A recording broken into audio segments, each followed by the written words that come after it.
व्यास जी व्यास मंच पर बैठकर कथा कह रहे थे,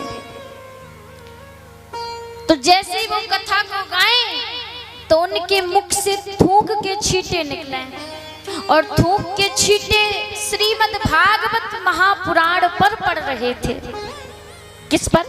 भागवत महापुराण पर। अब पीछे से 4 श्रोता उठकर आए, बोले महाराज एक बात कहें, बुरा ना लगे। व्यास जी ने कहा कहो। बोले कृपा करके आप थोड़ा सा पीछे खिसक जाओ। पंडित जी ने कहा क्यों? बोले इसलिए क्योंकि अब आप जब बोलते हो ना कथा, तो आपके मुख से जो थूक के छींटे निकलते हैं वो श्रीमद् भागवत महापुराण पर पड़ते हैं।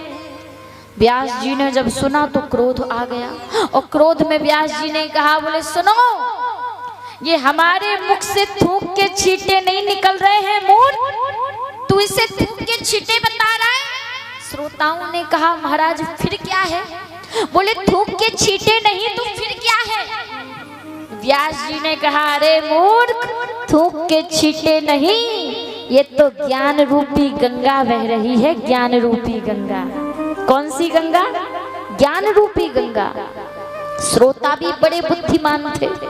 सवेरे फिर आए, सवेरे आए तो व्यास जी से कहा, बोले महाराज हम आपके लिए प्रसाद लेके आए हैं। प्रसाद? हाँ। जैसे ही व्यास जी ने प्रसाद को पाया, बोले मूर्ख, व्यास जो प्रसाद होता है वो तो मीठा होता है, लेकिन ये तो नमकीन लग रहा है। श्रोताओं ने कहा महाराज हमारे दादा परदादा परदादाओं की अस्थियां रखी थी। क्या रखी थी? अस्थियां। तो हम उन अस्थियों को घिस घिस के चूरन बना लाए। व्यास जी ने कहा क्यों? बोले श्रोताओं ने कहा कि हमने सोचा कि जब आप ही के मुख से ज्ञान रूपी गंगा बह रही है तो काय को किराया लगा के हरिद्वार तक प्रयाग तक जाना पड़े है?